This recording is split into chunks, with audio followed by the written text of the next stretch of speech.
Mesdames et messieurs, c'est l'heure de la castagne. Salut à tous, bande de petits castagneurs et castagneuses. Salut à toi, mon pote Adri de Castagne FM. Mon pote Adri de Castagne FM. Comment ça va, mon pote Adri de Castagne FM?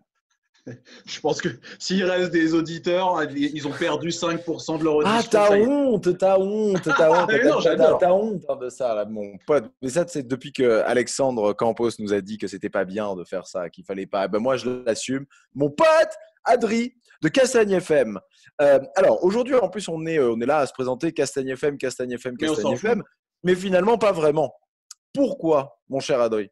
Eh bien, parce que pour la première fois, vous allez écouter un épisode de Castagne FM où on n'est pas là. Voilà. Exactement. C'est pas nous. C'est Castagne FM, mais c'est pas vraiment Castagne FM, mais ça reste quand même un peu de la Mais castagne. C'est un pourquoi, épisode, Jérémy, je ne comprends alors pas. qu'on espère.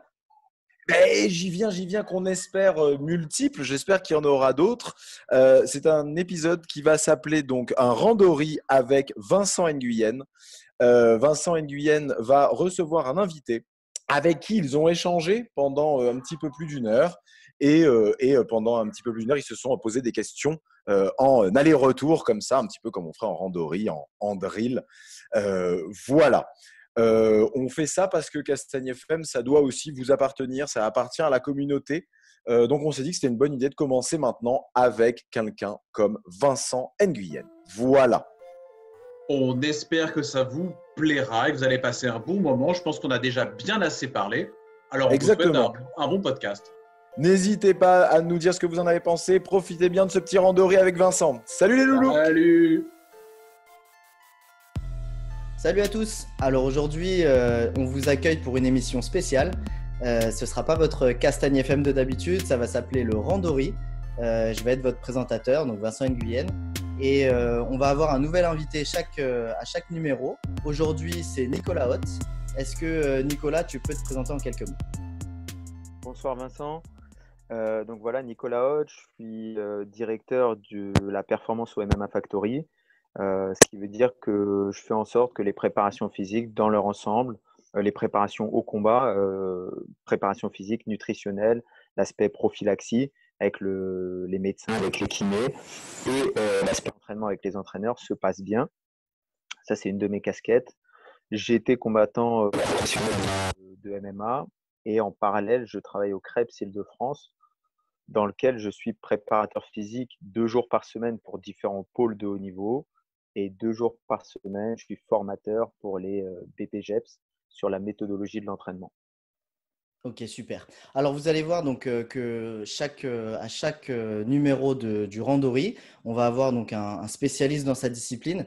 Et vous pouvez voir que Nico, donc il a fait pas mal de choses dans la préparation physique. Et c'est pour ça qu'on va pouvoir donc discuter de sujets assez un petit peu plus pointus. C'est donc l'objet du Randori, c'est de pouvoir échanger avec un spécialiste et pouvoir lui poser des questions et d'avoir mon point de vue à moi de compétiteur, d'entraîneur, de professeur de jiu-jitsu brésilien et de pouvoir lui poser des questions qui pourraient intéresser nos auditeurs qui, pour la plupart, donc, pratiquent le jiu-jitsu brésilien et avoir vraiment quelque chose qui peut, auquel vous pouvez vous identifier et vous y retrouver en fait. Donc, on va s'échanger des questions. Je vais commencer par la première. Ensuite, Nico pourra me poser des questions aussi sur mon travail de compétiteur, d'entraîneur, etc. Et on va débattre ensemble. Donc, la première question pour toi, Nico, c'est si tu pouvais avoir un athlète dont le but est de devenir champion du monde IBJJF en kimono, qu'est-ce que tu ferais pour sa préparation physique? Et on va définir une période d'1 an pour que tu puisses nous dire un petit peu comment tu organiserais ça. Donc on est d'accord, Vincent, on prend un athlète qui est déjà au niveau pour être champion du monde, au niveau technique.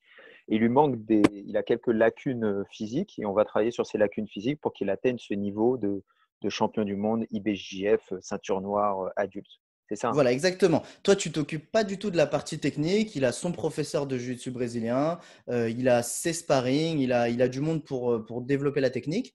Par contre, tu dois guider toute sa préparation pour qu'il soit au top pour gagner le championnat du monde.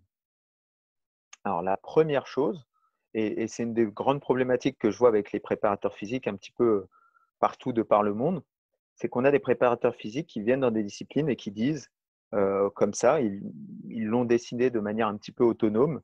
Ils disent, voilà, je pense que dans ce sport, tu dois avoir tel niveau de force, tu dois avoir tel niveau de souplesse, ou tel niveau d'explosivité, de puissance, de vitesse, etc., etc. Mais décider de manière arbitraire. Quand on veut bien faire les choses, la toute première chose à faire, c'est de faire un modèle de performance.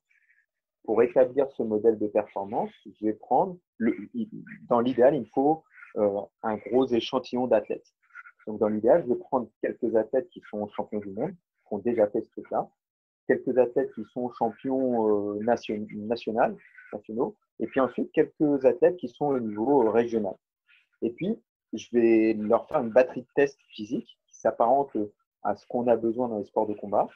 Et je vais comparer dans les résultats qu'est-ce qui différencie d'un point de vue physique, qu'est-ce qui différencie l'athlète de très haut niveau de l'athlète de niveau national, de l'athlète de niveau régional. Et c'est ça qui va me permettre de dire, OK, d'un point de vue physique, le minimum requis pour être à très haut niveau, c'est de développer telle et telle capacité physique. Donc moi, c'est ce que je fais avec mes athlètes depuis des années et des années, quasiment 10 ans que je fais ça avec des athlètes. Je suis parti sur une base de données qui avait été déjà établie par des préparateurs physiques. Et puis ensuite, moi, j'ai utilisé ces bases de données. Depuis 10 ans, je fais plus ou moins les mêmes tests. Donc, je l'ai testé sur 400-500 personnes de tous les niveaux, des lutteurs olympiques, des champions Tonton Mpoumbu, par exemple, ou alors d'autres champions dans le MMA, donc du très haut niveau dans le MMA, etc., etc. Et le but, c'est qu'avec ces échantillons, on soit capable de dire, OK, quand je te prends en main, je te fais cette série de tests, et je suis capable de dire, OK, c'est ton niveau de force qui n'est pas assez élevé, ou alors c'est ton niveau d'endurance cardiovasculaire qui n'est pas assez développé, ou ton niveau d'endurance musculaire, ou ton niveau force, j'ai dit force, puissance, endurance cardiovasculaire, endurance musculaire. Moi, c'est les 4 items que j'ai créés sur mon graphique qui me permettent en un clin d'œil en fait, de voir de quel côté il faut s'orienter. Et après, si on va plus loin dans cette démarche, il y a plus ou moins, c'est l'idée de la planification, c'est de dire que alors la première idée, c'est que quand on est à plus bas niveau, et j'anticipe peut-être d'autres questions que tu auras dans la soirée, mais quand on est à plus bas niveau, on peut développer toutes les qualités physiques en même temps. Si je prends, c'est un peu la même chose que dans le jiu-jitsu brésilien, quand tu commences, tu peux progresser en dessous, au-dessus, sur le jiu-jitsu, sur la guillot, etc. Tu peux progresser partout en même temps. Et puis, plus tu montes en niveau, c'est la même chose pour les qualités physiques, plus, si tu veux développer quelque chose de manière particulière, il va falloir mettre une charge de stress, une dose de stress sur cet élément physique en particulier. Et donc, quand on s'éloigne du niveau débutant, amateur, et qu'on passe au niveau professionnel avec des gens qui sont déjà développés physiquement, on va souvent fonctionner avec des blocs de planification, des blocs dans lesquels on va mettre en développement certaines qualités physiques. Donc là, par exemple, j'ai fait mon test physique sur quelqu'un. J'ai remarqué que son endurance musculaire, c'était le point faible. Je vais mettre en maintenance ses autres qualités musculaires, son niveau de force, son niveau d'explosivité, son niveau. Parce que maintenir ne demande pas énormément d'efforts. C'est ça qu'il faut comprendre. Un peu quel que soit le domaine, maintenir quelque chose, ça ne demande pas beaucoup de travail. Mais par contre, développer, surtout quand on est déjà bon, ça demande énormément de travail spécialisé sur la chose. Alors, du coup, de par ton expérience, les athlètes de jiu-jitsu brésilien de haut niveau, de bon niveau que tu connais, est-ce que tu peux établir un profil type et me dire en gros, la plupart du temps, qu'est-ce qu'ils vont avoir de très développé comme aspect ou moins développé? Donc, si on fait une analyse de la discipline du jiu-jitsu brésilien, on a une discipline dans laquelle les combats vont de 5 à 10 minutes. Ensuite, on a une pause. Ensuite, on répète ce combat et on répète ce combat entre 3 et 6, 7 fois dans une journée. Globalement, c'est ce qui se passe dans la plupart des compétitions du jiu-jitsu brésilien. Ce qu'on sait, d'un point de vue filière énergétique, ce qu'on sait depuis longtemps maintenant, c'est que les 3 filières énergétiques, elles sont actives en même temps. C'est-à-dire que sur un effort maximal, la filière aérobie, elle se lance au maximum. La filière anaérobie alactique, elle se lance au maximum. Et la filière anaérobie lactique, elle se lance au maximum. Elles se lancent en même temps, mais elles n'ont pas la même capacité de production d'énergie. Du coup, ce qui se passe, c'est que sur les 10 premières secondes, la majorité de la production d'énergie vient de la filière anaérobie lactique. Sur les 50-60 premières secondes, la majorité de la production d'énergie vient de la filière anaérobie, donc les deux filières anaérobie cumulées. Et puis, quand on dépasse 60 secondes, on a une contribution de la filière aérobie qui est supérieure à 50%. C'est-à-dire que plus de 50% de l'énergie vient de la production d'énergie en présence d'oxygène aérobie. Ça, c'est comme ça que ça fonctionne. Donc ça, on le sait parce qu'on on a mis des athlètes sur des pistes et puis ensuite, on a mesuré quelle était la contribution de l'énergie aérobie, anaérobie. Ce qu'on sait aussi, ça, c'est sur des efforts continus où je vais à 100%. Ce qu'on sait aussi, c'est que quand je prends un effort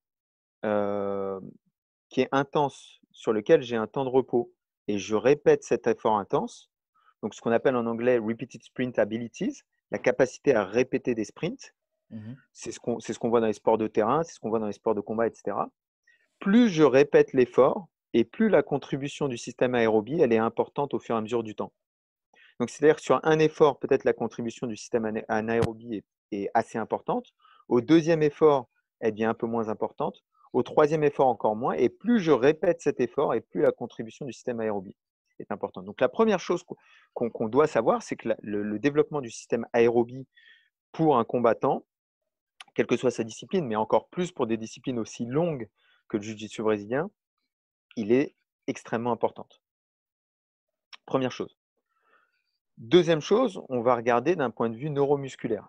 On est dans des sports, principalement des sports de tirage au niveau du haut du corps. On tire, on tire, on tire, on tire. Donc, on sait qu'il faut développer cette capacité de tirage. On sait aussi qu'on est dans des sports dans lesquels l'expression de la force est lente. C'est-à-dire d'autant plus en JJB, j'ai un grip et donc j'ai vraiment du temps pour exprimer cette force. Par rapport à la lutte où j'ai un petit peu moins de temps et donc il faut être plus explosif. L'explosif. Je reviendrai un petit peu sur les notions. Si tu as des questions là-dessus, je reviendrai un petit peu sur les définitions force, puissance, explosivité. Mais je reviens dessus rapidement parce que c'est important. Vas-y. La force, c'est ma capacité à surmonter un obstacle, quel qu'il soit. Je surmonte un obstacle, j'ai besoin d'une force. Là, c'est l'air, donc la force, elle est très faible. Mais si je pousse ma main, la force est plus importante parce que l'obstacle résiste plus. La puissance, c'est en combien de temps je peux exprimer un certain niveau de force. En combien de temps. Et nous, ce qui nous intéresse dans les sports, c'est en réalité, ce n'est pas seulement combien de force je peux exprimer, mais dans le temps que j'ai, mon temps imparti, quand je fais un sprint, je pose mon pied pendant 2 millièmes de seconde. Pendant ces 2 millièmes de seconde, combien, 2 centièmes de seconde, je veux dire, combien j'ai de force que je peux appliquer pendant ce temps très court. Combien j'ai, etc., etc. Et donc, plus on est dans un sport qui, sur l'échelle force-vitesse, est orienté vitesse, et plus ma puissance est importante, plus le sport, j'ai du temps pour exprimer ma force, et plus le niveau de force maximale est important. Donc, ce qu'on voit, par exemple, sur le jiu-jitsu brésilien, c'est qu'on a un sport où je suis au contact, donc c'est-à-dire que j'ai du temps, et en plus, j'ai une saisie. Donc, j'ai beaucoup de temps pour exprimer mon niveau de force. Et donc, instinctivement, tout de suite, déjà, en analysant la discipline en 2 secondes comme ça, on se rend compte qu'il me faut à la fois un niveau de développement aérobie qui est très important, mais il me faut un niveau de développement anaérobie à lactique, un niveau de développement de la force maximale qui est aussi très important. Tout de suite, c'est ce qu'on remarque. Voilà. Sur le haut du corps, on va plutôt être sur des mouvements de tirage. Sur le bas du corps, on va être plutôt sur des mouvements de poussée. Voilà, il y a une analyse très simple, un petit peu lointaine de la discipline, mais déjà, c'est la première analyse qu'il faut faire. Si on ne fait pas cette analyse, et que, comme je l'ai déjà entendu de certains préparateurs physiques, on pense que le jiu-jitsu brésilien, c'est un sport lactique, ou qu'on pense que le jiu-jitsu brésilien, c'est un sport anaérobie, et ben on passe son temps à faire des efforts très courts, très intenses, quand la réalité du combat, c'est qu'on a besoin d'avoir un système aérobie extrêmement performant pour répéter des efforts intenses pendant toute la durée du combat. Et du coup, là, par rapport à la question que je t'ai posée, donc si tu avais un athlète dont tu devais t'occuper pour qu'il devienne champion du monde, est-ce que c'est important, imaginons qu'il est à peu près moyen dans tous ces domaines-là. Tu vois, comme ça, c'est un petit peu plus simple plutôt que de savoir, bon, il est hyper nul dans cette filière-là, donc on va développer. Tu vois, bon, à la rigueur, tu pourras peut-être répondre à ça après. Est-ce qu'il faut que sa faiblesse devienne une force ou est-ce qu'il faut juste que sa faiblesse devienne moins une faiblesse, etc. Mais imaginons, tu as un athlète qui est à peu près moyen, tu vois, sur tous les domaines que tu le testes. Comment tu organises le truc? Est-ce que tu regardes s'il y a une saison? Est-ce que tu vois si c'est peut-être plus facile dans certains sports où ça s'arrête complètement à un moment puis ça reprend, il y a une saison complète, tu vois. Mais par exemple, moi, j'avais posé la question à Rafael Mendes quand il se préparait pour les championnats du monde, à quel moment il commençait, tu vois. Et les championnats du monde, c'est souvent le 1er juin ou fin mai. Et lui, il commençait sa préparation, alors pas seulement physique, hein, mais tout en fait, hein, nutrition, entraînement, etc. Il commençait le 1er janvier. Donc déjà, toi, si on t'a amené un athlète, combien de temps tu voudrais l'avoir et qu'est-ce que tu commencerais par lui faire faire? Alors, la première question que tu as posée, c'est la question de la planification. C'est-à-dire comment, c'est ce qu'on a étudié, comment on peut arranger les choses de la meilleure des façons pour qu'on atteigne un pic de forme, pour qu'on atteigne un niveau de forme optimale le jour J, le jour de l'échéance. Donc, comme tu dis, la première chose, c'est qu'on découpe l'année. On découpe l'année sur des échéances qui, pour nous semblent importantes. Ok, c'est la première chose qu'on fait. Donc, je ne sais pas, tu as les championnats. Nous, en jiu-jitsu brésilien, on a beaucoup de chance. Première chance, les compétitions on connaît les dates des compétitions à l'avance. C'est quelque chose qu'on n'a pas en MMA professionnel, c'est quelque chose qu'on a en MMA amateur, qu'on n'a pas en MMA professionnel. Donc, on a des dates, première chose. Deuxième chose, on n'a pas de. Alors, maintenant, il y a des qualifications pour les black belts. Avant, il n'y avait même pas de qualification.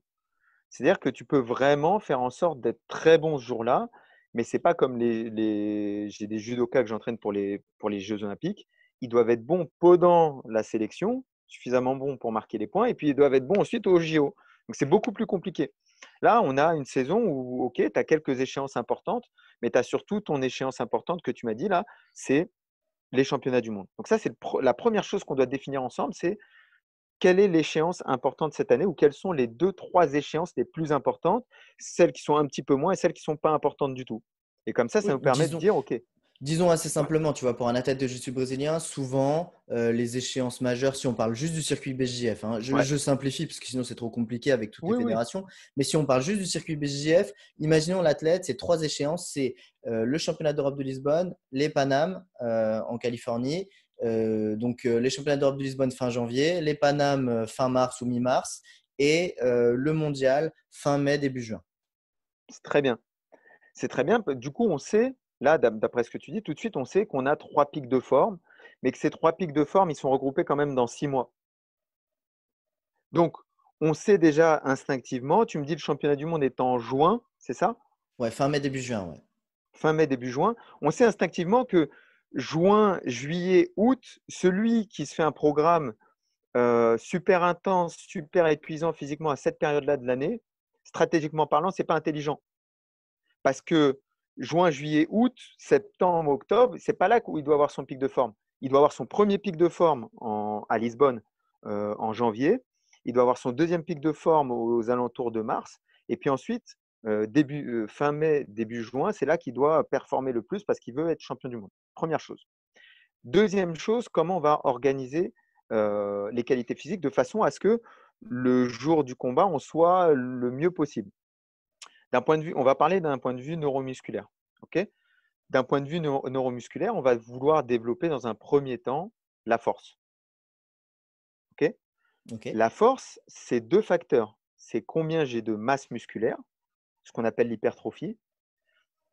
Et deuxièmement, quel est mon facteur nerveux? Le facteur nerveux, c'est ce qu'on appelle la coordination inter- et intramusculaire. C'est à quel point j'arrive à contracter les fibres musculaires au sein de mon muscle. Donc, par exemple, dans mon biceps, est-ce que je contracte 1 unité, 2 unités, 3 unités motrices ou est-ce que je contracte la totalité des unités motrices? Et si j'en contracte plus, je suis plus fort.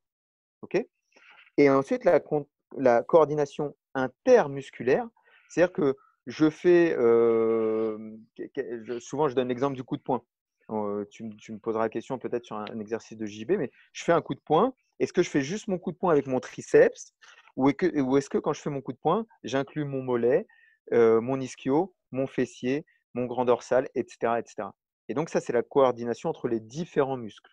Donc on a dit la force maximale, c'est l'hypertrophie et ensuite le facteur nerveux, coordination intramusculaire. L'hypertrophie, on va commencer par ça. Pourquoi on va commencer par ça? Je te dis vraiment une manière générale de programmer.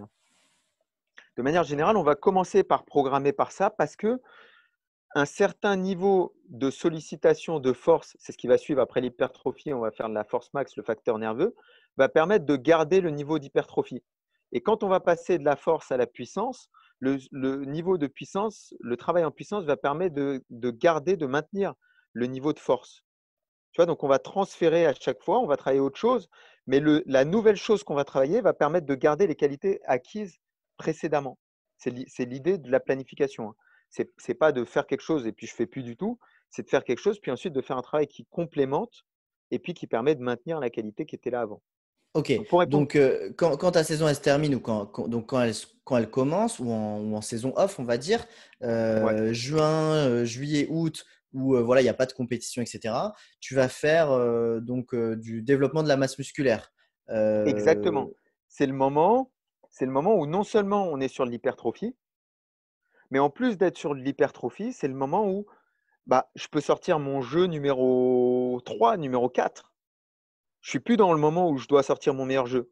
Je suis tout le temps au-dessus. Bah, viens, pendant 2, 3 mois, je vais travailler en dessous.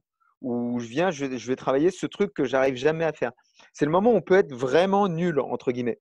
ouais. Et puis, c'est le moment où on peut mettre un gros volume de travail sur quelque chose qui n'est pas spécifique au sport parce qu'on est loin de la compétition.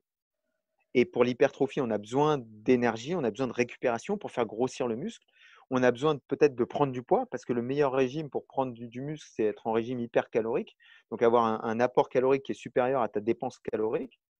Et donc pendant tout ce temps-là, on peut prendre du muscle. Ensuite, Et ce donc là, muscle, c'est il va pas, falloir. c'est, alors juste pour essayer de Ouais. simplifier, est-ce que du coup c'est quelque chose qui reste spécifique au jiu-jitsu ou c'est limite à un entraînement type bodybuilding juste pour construire de Ouais. la masse musculaire?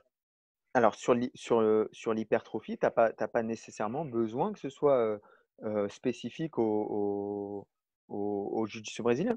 Tu as besoin de créer du muscle. Alors Ok. après, tu as besoin de créer du muscle dans les endroits qui sont utiles pour le jiu-jitsu brésilien ou dans les endroits qui vont te permettre d'éviter les blessures en jiu-jitsu brésilien. Donc nous, on est des sports relativement complets dans lesquels une masse musculaire généralisée va nous servir, mais il y a d'autres sports dans lesquels on ferait de l'hypertrophie, mais pas forcément pour tout le corps. Mais c'est une phase où on peut avoir des gestes qui sont vraiment très éloignés, très peu spécifiques par rapport à la discipline. Ok. De là, on va passer, après avoir fait ce bloc d'hypertrophie, et attention, on va faire pour revenir quand même, hein, on va faire un bloc d'hypertrophie si l'athlète qu'on a pris en main a besoin de faire de l'hypertrophie. Hein, là, on a généralisé, mais on revient quand même à notre analyse de l'athlète, c'est la première chose qu'on fait. Si lui, il n'a pas besoin de ça, on va passer directement à la seconde phase ou à la troisième phase, etc. Ok. Sur le plan neuromusculaire, on va être sur l'hypertrophie. Sur le plan cardiovasculaire, on va être sur l'endurance de base. On va être sur développer ce qu'on appelle le volume d'éjection systolique, développer un pouls au repos qui est plutôt bas. Hein. Donc, pour les athlètes des sports de combat, on cherche à avoir un pouls entre 45, 50, 40, 50. C'est pas mal. Pour les poids les plus légers comme toi, plutôt autour de 40. Pour les poids les plus lourds, plutôt autour de 50. Ça nous permet quoi? Ça nous permet de développer une capacité à récupérer au travail qui est plus importante. Donc là, on prépare la saison à venir en disant, OK, grâce à ce pouls au repos qui est plus lent, grâce à ce volume, grâce à ce cœur qui s'est élargi et qui, à chaque fois qu'il envoie du sang, il envoie plus de sang, grâce à ce système parasympathique, le parasympathique, c'est celui qui permet de récupérer, qui est mieux développé, je vais mieux dormir, je vais mieux me reposer et quand je vais m'entraîner, je vais pouvoir récupérer plus rapidement. Donc, c'est le Et donc moment de le ça, tu le développer. fais en même temps que cette phase d'hypertrophie. On peut le faire en même temps que le travail d'hypertrophie. Ce n'est pas du tout contre-productif. Ok. Et donc ça se transmet comment? Enfin, c'est quoi en gros L'endurance fondamentale, de manière basique, c'est du 130, 150 BPM, 20 à 90 minutes, 3 à 4 fois par semaine. Voilà, c'est une méthode classique du développement. En gros, ce qui se passe, pour faire simple, ton cœur, il pompe du sang en permanence. Ce que les gens ne savent pas, c'est qu'il y a deux types d'hypertrophie qui peuvent être créés dans le cœur. il y a ce qu'on appelle une hypertrophie excentrique du myocarde. Ton cœur, il devient plus gros, donc il pompe plus de sang. Ou il y a ce qu'on appelle une hypertrophie concentrique du myocarde. Les parois de ton corps, de ton cœur deviennent plus épaisses et donc il envoie du sang plus fort. Nous, ce qu'on veut dans un premier temps, c'est faire en sorte qu'il pompe plus de sang. Pour qu'il pompe plus de sang, il faut régulièrement lui mettre du sang au maximum de la contenance qui est possible pour le cœur. Et puis, au fur et à mesure, comme un ballon qu'on remplirait d'eau en permanence, il va s'élargir. Et donc, à un certain moment, le pouls-repos va diminuer. Ça va être notre signe que le cœur, le volume d'éjection systolique, on appelle ça, s'élargit. Une deuxième adaptation qui va être créée aussi, c'est le développement de capillaires sanguins. Ce qu'il faut comprendre, les gens parlent d'endurance comme si c'était comme tu as un problème d'endurance, j'ai un problème d'endurance, comme si on avait le même problème. Mais on peut avoir tous les deux un problème d'endurance, mais d'un point de vue physiologique, on n'a pas du tout le même problème. On a parlé du cœur. C'est un premier endroit où l'oxygène va être envoyé vers le muscle pour faire de la production d'énergie aérobie, dont on a parlé tout à l'heure. Quand l'oxygène est envoyé, il va passer par les vaisseaux sanguins et à un moment, au niveau du muscle, il y a ce qu'on appelle des capillaires sanguins. Et ces capillaires, ils peuvent être plus ou moins développés. Et ces capillaires vont échanger l'oxygène avec le muscle. Si les capillaires ne sont pas développés, eh ben, tout de suite, si tu veux, bah, la jonction, la transmission de l'oxygène vers le muscle est limitée. Et puis après, la troisième étape, c'est une fois que l'oxygène est passé, est arrivé au muscle, on peut avoir des muscles qui ont plus ou moins de mitochondries. La mitochondrie, c'est une petite organite qui permet d'utiliser l'oxygène pour l'oxygène et puis des substrats pour les transformer en énergie. Et donc, on peut avoir des cellules musculaires qui sont plus ou moins, on appelle ça oxydatives, qui ont plus ou moins la capacité d'utiliser l'oxygène pour produire de l'énergie. Et si tu veux, pour toutes ces étapes, pour toutes ces choses-là, on a des méthodes de travail qui sont différentes. Donc, l'endurance, c'est pas on fait de l'endurance, c'est quel est ton facteur limitant, et ça, on sait grâce au diagnostic de test. Et ensuite, quelle endurance je vais développer par rapport à ton facteur limitant. Et selon, si tu veux, l'endurance fondamentale dont on vient de parler juste avant, c'est le traditionnel footing qui à un moment a été supprimé parce qu'on a dit, mais moi, pourquoi je vais faire du footing alors que moi, je fais du jiu-jitsu brésilien, je n'ai pas besoin de faire de footing. Mais en réalité, pour développer le volume d'éjection systolique, le footing, c'est un bon outil. Il y a plein d'autres outils. On pourrait tourner, moi, ce que je préconise à certains de mes athlètes qui ont besoin de progresser techniquement, tu prends un partenaire, tu mets un cardio-fréquence-mètre, ou si tu n'en as pas, tu restes à un niveau d'intensité dans lequel tu peux encore parler, ce qu'on appelle le seuil ventilatoire numéro 1. Et puis, tu tournes, tu mets en flow, tu vois, vraiment très technique, très intelligent. Et tu ne te fatigues pas. Et tu fais ça 20, 30, 40, 50 minutes d'affilée. Et ben en fait, Donc ça peut remplacer ton footing alors. ça peut remplacer ton footing. C'est des outils qui ont des avantages, des inconvénients. Le footing est moins spécifique, c'est l'inconvénient. L'avantage du footing, c'est qu'on stresse d'autres muscles. Et donc, quand on pratique à haut niveau une discipline, il y a un moment où on a des blessures parce qu'on fait tout le temps les mêmes mouvements. Et si tu veux, pour éviter ces blessures, il y a un moment où on est obligé de dire, écoute Vincent, tu fais déjà 15 heures, 20 heures de jiu-jitsu dans la semaine. Ce que j'aimerais, c'est que pour ton endurance fondamentale, tu fasses plutôt de la natation. Parce que ça va soulager tes articulations, tes tendons, tes ligaments. Mais c'est des outils. C'est pas le tournevis est bien et le marteau est pas bien. Le marteau, c'est super pour enfoncer un clou dans un tableau, mais le tournevis, c'est super pour démonter. C'est deux outils différents. Ok, donc là, tu as commencé sur ta première phase. Ouais. On a développé un peu l'hypertrophie, on travaille sur l'endurance. Ensuite, Cette phase-là, en général, on appelle le développement de la capacité de travail. Ensuite, en général, on va passer sur un travail de force maximale. D'un point de vue, comment dire? D'un point de vue neuromusculaire, on va travailler sur un travail de force maximale. Donc, ce qu'on va faire, en fait, c'est qu'on va travailler sur cet aspect nerveux, coordination intramusculaire.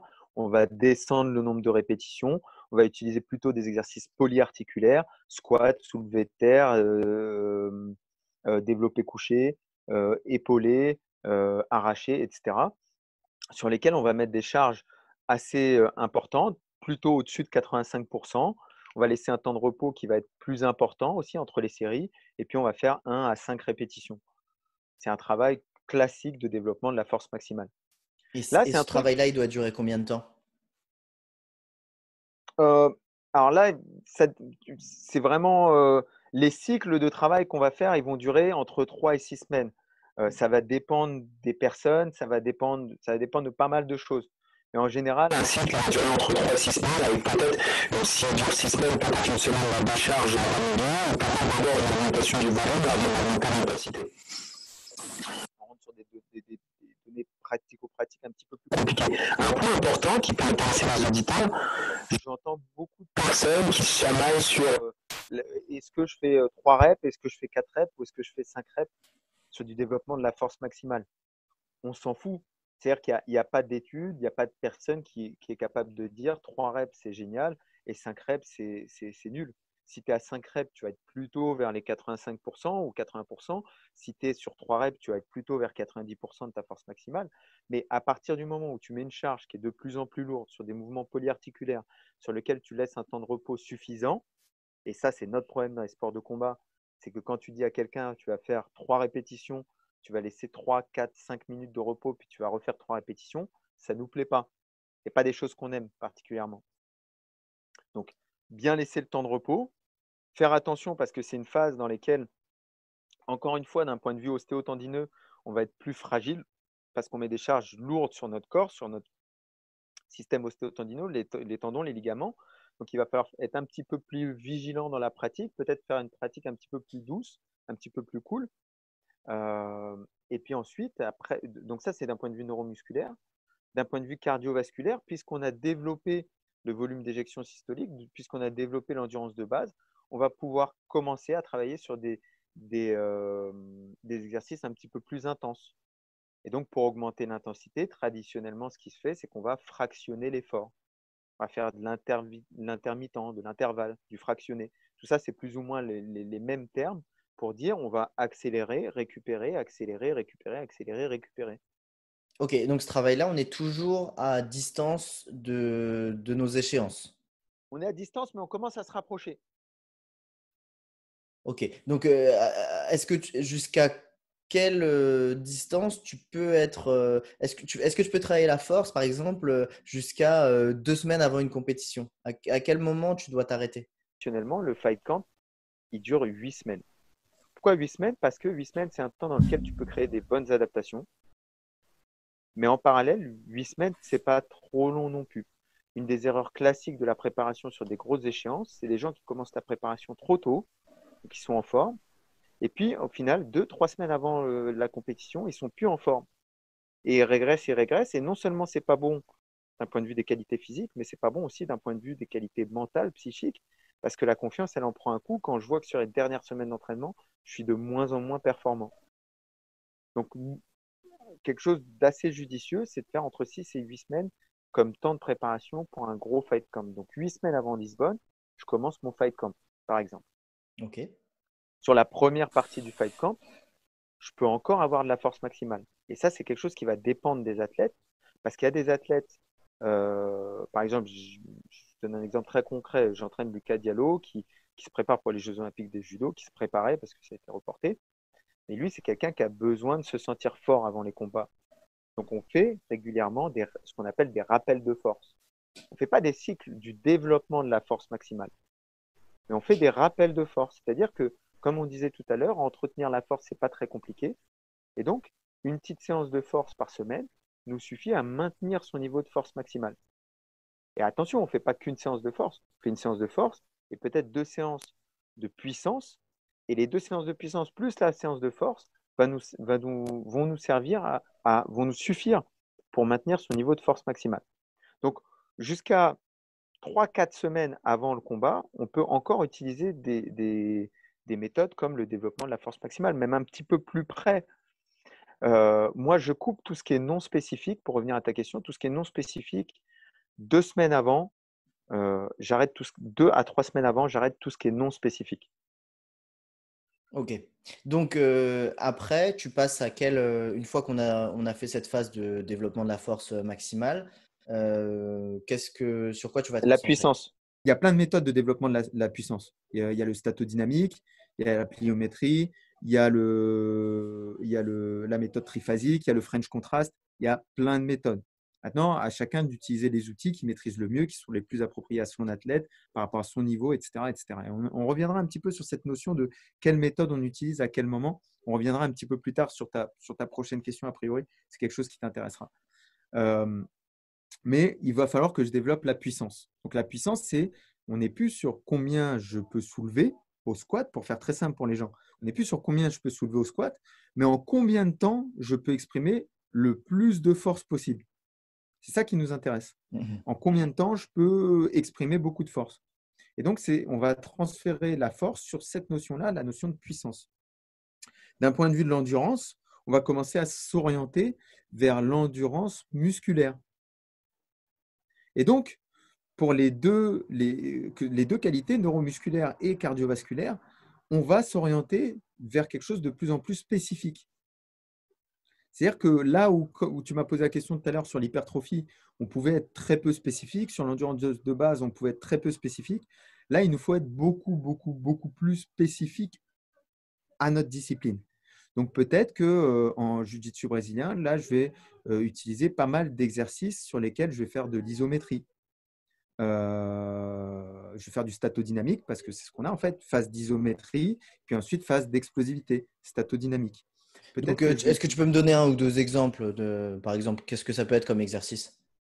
Un exemple simple de statodynamique, je suis en traction, je suis bras fléchis avec un kimono, par exemple, si on veut être dans le assez spécifique, là, j'ai un kimono que j'ai accroché à ma barre de traction, je suis accroché ici, je suis bras fléchis comme ça, ok? Et puis 1, 2, 3, boum, j'explose, je remonte la traction, je redescends, je reviens. 1, 2, 3, boum, j'explose, je redescends la traction, je reviens, etc. Donc, je suis sur une phase statique, boum, il faut que j'explose. Autre exemple, j'ai pris une barre, je mets une barre comme si je voulais l'arracher ou comme si je voulais l'épauler, je la mets en dessous le genou ou je la mets même un petit peu plus haut. Je reste dans cette position, 1, 2, 3, dès qu'on me lance le signal, boum, il faut que j'explose, il faut que je l'épaule instantanément. Ok, donc ça c'est statodynamique. Et donc tu as des exemples de travail juste en isométrie Isométrie, alors on a deux types d'isométrie. On a l'isométrie au temps maximum, c'est-à-dire que je mets une charge, 80% de ma charge max, et puis je reste au temps maximum. Je ne sais pas. Et ce qu'il faut comprendre sur l'isométrie, c'est qu'on a des gains qui sont assez spécifiques, pas uniquement spécifiques, mais assez spécifiques à l'angle de travail. Donc, je sais que j'aime bien la guillotine, par exemple. Et je veux travailler sur la pression que je suis capable de mettre sur une guillotine. Je prends une balle, je la mets ici, je la mets en position de guillotine et mon coach me donne le signal. Et donc, j'ai deux solutions. Soit j'ai une balle que je vais serrer le maximum pendant 3 à 6 secondes, je vais serrer le maximum, puis je vais relâcher. Ou je vais faire de l'isométrie sur laquelle je vais serrer et mon coach va chronométrer et on va voir combien de temps je peux serrer au maximum de ce que je peux serrer. Et là, c'est à moi d'être quelque part honnête en disant, écoute, là, j'ai senti qu'au bout de 35 secondes, non, j'avais plus de pression dans le bras. Donc, c'est deux types de travail différents selon, encore une fois, selon est-ce que ton problème en compétition, c'est tu as le truc et puis au bout de 30 secondes, tu as mis trop de pression et puis tu n'arrives plus à mettre la pression, ou est-ce que en fait, tu n'as jamais eu la puissance nécessaire pour faire taper sur ce mouvement et donc on veut développer la puissance nécessaire. Ok. Donc là, maintenant, on se rapproche un peu de l'échéance. Tu fais du travail statodynamique, de l'isométrie. Ensuite, on commence à travailler l'endurance musculaire locale. Là, encore une fois, en endurance musculaire locale, ce qu'il faut comprendre, c'est que c'est deux choses. L'endurance musculaire, c'est donc on a 3 types de fibres musculaires dans le corps. Mais pour faire simple, on va simplifier, on va dire qu'il y a 2 types de fibres. On a les fibres lentes et les fibres rapides. Être plus endurant au niveau musculaire, c'est développer la force des fibres lentes. Donc, les fibres lentes, on les rend plus fortes et développer l'endurance des fibres rapides. Et donc, on a des méthodes de travail là-dessus qui nous permettent de dire, OK, là, je vais développer l'hypertrophie, ce qu'on appelle des fibres lentes. Donc, la tempo méthode, c'est une méthode classique pour développer l'hypertrophie des fibres lentes. Et puis, on a des méthodes pour développer les capacités oxydatives des fibres rapides. C'est des méthodes sur lesquelles tu vas exploser, te récupérer, mais avec un temps de repos qui n'est pas complet, exploser, récupérer avec des temps de repos pas complets, etc. Donc là, on est dans l'endurance musculaire locale. Et puis après, ce qui va nous importer, on commence à être là, on commence à être vraiment dans le combat, hein, on commence à être vraiment très proche du combat hein, quand on commence à attaquer ces trucs-là. Et puis après, ce qu'on va travailler, c'est on va travailler vraiment très spécifique et on va presque délaisser la préparation physique avec des outils comme les barres, etc. Et puis on va se rapprocher vraiment de peut-être que je vais me mettre à la salle et puis je vais tourner avec. Alors, tu me fais penser à un des meilleurs conseils que je puisse donner sur la préparation physique et ce que je vois. Vous vous rapprochez de l'échéance. Vous vous rapprochez de Lisbonne. Et là, c'est vraiment un conseil qui va servir à beaucoup de monde, je pense. Vous rapprochez de Lisbonne. Et à Lisbonne, vous allez faire… Combien on fait de combats, Vincent, si on veut gagner Lisbonne en black belt adulte? 4-5. 4-5 combats pour gagner en black belt adulte. OK. Vous avez 4-5 combats dans une journée. Ces combats, ils sont espacés de combien de temps, chaque combat? Ça peut être de 10-20 minutes jusqu'à 1 heure. Parfois même, tu peux combattre le matin et puis si c'est les finales, là on parle juste des ceintures noires, hein. Mais bon, tout le monde n'est pas ceinture noire, donc ça peut aider aussi les autres.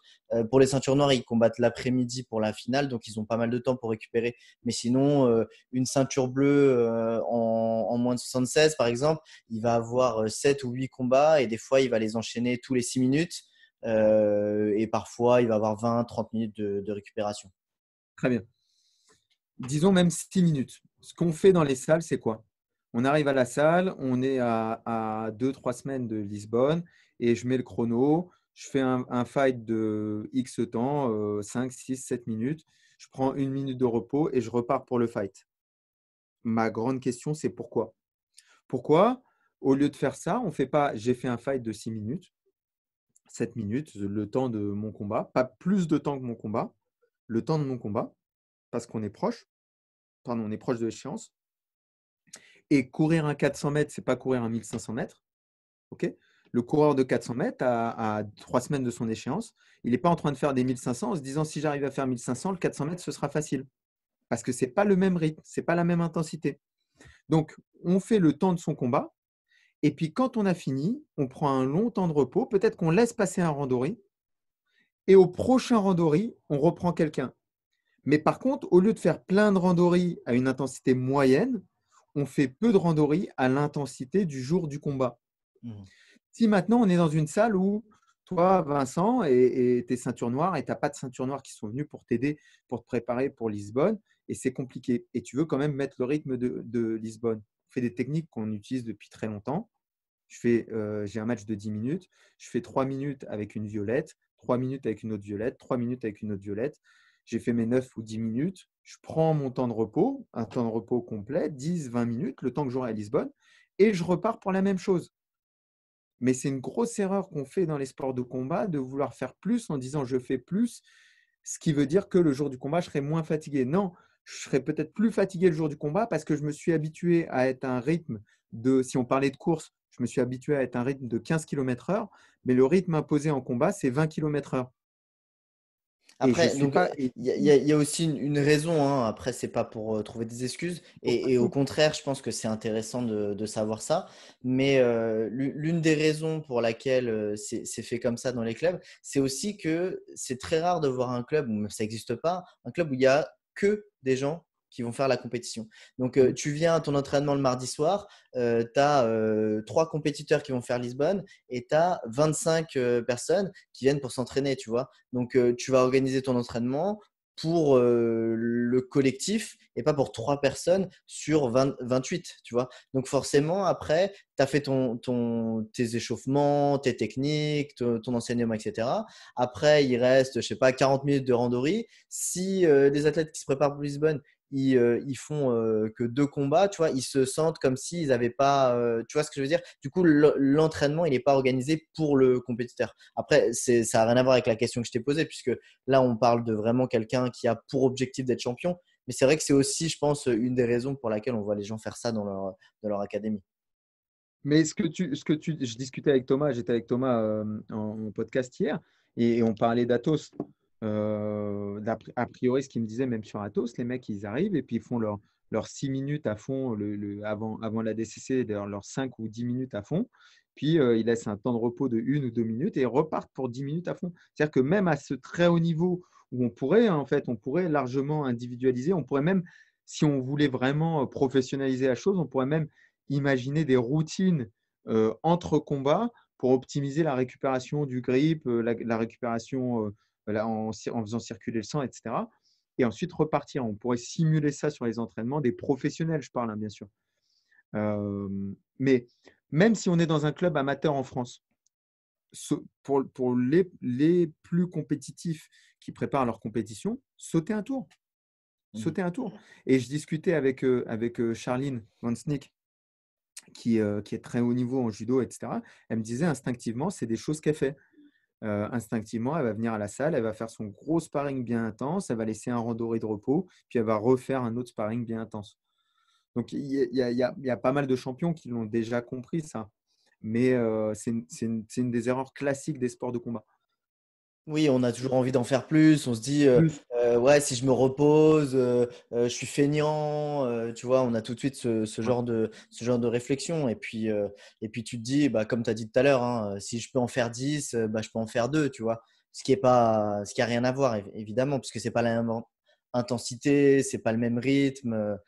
Donc, je comprends, ouais. Du coup, est-ce que toi, en tant que préparateur donc de l'athlète, tu viendrais à ces entraînements du sport spécifique? Bah, normalement, c'est ce qu'il faut faire. Enfin, en tout cas, tu peux pas, soyons réalistes, un préparateur physique, il n'a pas le temps d'aller assister aux entraînements de tous ces athlètes qui prend en charge. C'est pas vivable. Mhm. Maintenant, quand on a la chance, moi je suis au MMA Factory et donc les gens que je prépare physiquement, c'est aussi des gens avec lesquels je m'entraîne, c'est aussi des gens que j'entraîne parfois. J'ai la casquette entraîneur et préparateur physique et du coup, forcément, ça facilite le travail. Quoi qu'il arrive, si on place les choses de la meilleure des façons, il faut travailler avec un staff. Donc, le préparateur physique, il ne peut pas. J'essaie de situer les plus grosses erreurs qui sont les plus dommageables. Grosse erreur des préparateurs physiques, c'est d'isoler leur charge de travail. D'ailleurs, moi, je te fais faire ça. Et puis, le mec, il ne pense pas en fait que derrière, il y a un entraîneur qui, lui, fait faire autre chose. Et puis, derrière, il y a aussi… Non, il faut centraliser. Il faut systématiser les choses. Et donc, nous, ce qu'on fait, par exemple, c'est qu'on crée des groupes. Donc, on crée un groupe pour les athlètes, quels que soient les athlètes avec lesquels je travaille, on crée des groupes dans lesquels il y a l'entraîneur, il y a le kiné, il y a le médecin s'il y a besoin du médecin, il y a le préparateur physique. S'il y a un préparateur mental, il est dans le groupe. Et donc, on peut tous communiquer en disant, voilà, moi, aujourd'hui, j'ai fait ça avec lui, lui, il a fait ça, lui, il a fait ça, voilà comment ça se passe au niveau des entraînements, voilà comment ça progresse. Et par contre, le préparateur physique, il doit guider sur la semaine. Il doit guider sur la semaine d'entraînement. Le système le plus utilisé aujourd'hui en préparation physique de haut niveau, c'est le système ILO. Le système ILO, c'est le système où tu as des jours hauts, des jours bas, des jours très intenses, dans lesquels ton système nerveux central, ce qui crée la commande musculaire, il est très sollicité. Et puis des jours où tu récupères vraiment. Ce qu'on s'est rendu compte, c'est que quand on s'entraîne tous les jours à fond, en fait, on ne s'entraîne jamais à fond. Et en fait, tous les jours, on pense qu'on est à fond, mais effectivement, lundi, j'étais à 100%. En fait, mardi, je suis à 80%. Puis mercredi, je suis à 80%. Et toute la semaine, je la fais à 80% parce que je ne récupère jamais. Au lieu de faire ça, ce qui est intéressant, c'est de faire lundi, je suis vraiment à fond. C'est un jour très, très dur. Mardi, mercredi, c'est 2 jours qui sont… On fait du technico-tactique, on fait du footing de récupération, etc., etc. Le jeudi, j'ai encore un jour très intense. Si je suis en phase de compétition, c'est mon dernier jour intense de la semaine. Si je suis en phase, si je suis en phase de compétition, j'ai aussi le samedi où c'est très intense. Si je suis en phase plus loin de la compétition, ça y est, fin de la semaine, d'un point de vue intense, j'ai d'autres séances, mais qui me permettent de travailler. Je pense que tu es le premier à savoir quand tu tournes avec un mec, tu tournes avec Rafael Mendes, tu es obligé de sortir ton meilleur jeu. C'est pas là où tu peux tu peux sortir ton jeu numéro 2, numéro 3, numéro 4 et que tu peux progresser sur tes vraies faiblesses, les vraies faiblesses de ton jeu, que tu as le temps de progresser. Mais quand tu tournes avec quelqu'un qui est moins bon, en réalité, c'est là que tu peux vraiment progresser. Donc, l'idée, en tout cas, c'est ma vision de la chose. Le sparring intense, c'est le jour de test. C'est le jour où on teste ces techniques. On y va à fond, on teste. Mais le reste de la semaine, c'est là où vraiment on progresse parce que c'est les jours où on travaille sur ce qu'on a vu le jour du test. Le jour du test, j'ai vu que je prends le jab à chaque fois. OK, mardi, mercredi, vendredi, je vais travailler sur comment faire pour ne pas prendre le jab. Le lundi, j'ai pris Juji. Mardi, mercredi, on va travailler sur à quel moment j'ai fait l'erreur, à quel moment je n'ai pas replacé mes hanches, à quel moment je me suis laissé déstabiliser, à quel moment je n'ai pas placé la main au bon endroit. Et du coup, j'ai pris un Juji parce que j'ai autorisé cette erreur.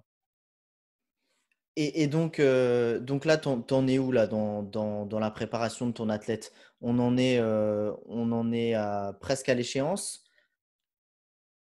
Ouais, je suis sorti, je suis désolé, je suis Non, désolé, je suis sorti. c'est juste pour qu'on puisse Ouais. retrouver On retrouve le le cadre fil de la conducteur, question. tu vois, pour qu'on voit où est-ce qu'on en est et est-ce qu'on est allé jusqu'au bout? Est-ce que… Ouais, si on retrouve le cadre de la question. Classiquement, d'un point de vue neuromusculaire, on va avoir hypertrophie, force maximale, puissance maximale, peut-être vitesse maximale. Ça dépend des disciplines. Est-ce qu'on a vraiment besoin de vitesse? Est-ce qu'on a plus besoin de puissance? Ça dépend des disciplines. D'un point de vue cardiovasculaire, on va partir d'endurance de base. Ensuite, on va transférer sur de la plus haute intensité. Puis, on va développer aussi l'endurance musculaire locale. Et puis, en se rapprochant de la compétition, si on regarde des échelles de spécificité, plus je vais être proche de la compétition, plus je vais utiliser des outils spécifiques à la compétition, du temps de travail, repos proche de la compétition, des adversaires qui ressemblent à mes adversaires de la compétition, et des exercices qui ressemblent à ceux utilisés dans la compétition, peut-être même des exercices qui ressemblent à ceux que moi j'utilise. Pas que ceux qu'on utilise de manière générale. Non, j'ai un jeu, je ne sais pas, je suis Marcelo Garcia et je passe énormément de temps en dessous à faire une extension de jambe comme ça, tu vois, comme il faisait tout le temps Marcelo, sur une garde papillon. Peut-être que j'ai intérêt à travailler spécialement le leg extension à partir de cette position. Donc, on peut même créer, et c'est ce que faisaient les soviétiques à l'époque, des exercices spécifiques de développement de la force spécifiques à un individu ou à une discipline. Mais ça, c'est des choses qui ont un intérêt quand le niveau de force maximale ou de puissance maximale est déjà élevé, sinon ça n'a pas d'intérêt, et que on est proche de la compétition. Ok. Et toi qui as pas mal voyagé, tu as été aux États-Unis, tu as fait pas mal de pays, j'imagine que tu as pu voir un petit peu comment se préparer les athlètes dans les autres pays. Est-ce que tu penses que en France, on est en retard au niveau de la préparation physique? Je parle toujours dans le jiu-jitsu brésilien, je ne parle pas dans les autres sports. Est-ce que dans le jiu-jitsu brésilien, les athlètes sont un petit peu en retard? Est-ce qu'ils négligent cette partie par rapport à, par exemple, aux Américains, qui je sais qu'ils sont assez friands de la prépa physique? Est-ce que tu penses que c'est un des trucs sur lesquels on est en retard? Oui, alors, oui, on est en retard. Mais le gros mais et le gros positif dessus, c'est que donc moi, j'ai commencé la préparation physique au Krebs en 2015. En 2015, quand je suis arrivé au Krebs, il y avait encore des entraîneurs donc de haut niveau qui disaient, moi, je ne veux pas que mes athlètes squattent. 2015. Ça n'existe plus au Krebs. Tous les athlètes squattent et il n'y a pas de problème. J'ai vu une vraie évolution des mentalités dans la France entière sur la préparation physique en 5 ans. Le CrossFit nous a fait beaucoup de bien. Il nous fait aussi du mal parce qu'on a plein de préparateurs physiques qui s'inventent préparateurs physiques en répétant des séances de CrossFit sans en comprendre les tenants, les aboutissants, ce que ça développe ou ce que ça ne développe pas souvent. Donc, il nous fait beaucoup de bien et du mal en même temps. Mais progressivement, on a un niveau qui augmente. Vraiment, vraiment, vraiment. Et je pense on va rattraper les Américains. Après, ce qu'il faut savoir aussi, c'est que les Américains, et je ne suis pas fan de parler de ça, mais on sait qu'il y a beaucoup de dopage dans le jiu-jitsu brésilien de haut niveau, qu'il y a beaucoup de dopage notamment aux US là-dessus. Et parfois, les mecs, ils s'entraînent, si tu veux, ils font des préparations physiques qui ne sont pas terribles, mais ils sont forts en dépit de leur préparation physique parce qu'ils sont chargés comme des mules. Quand tu vois les préparations physiques de Gordon Ryan où il fait de l'hypertrophie toute l'année, voilà quoi, j'ai énormément de respect pour lui en tant que technicien de la discipline.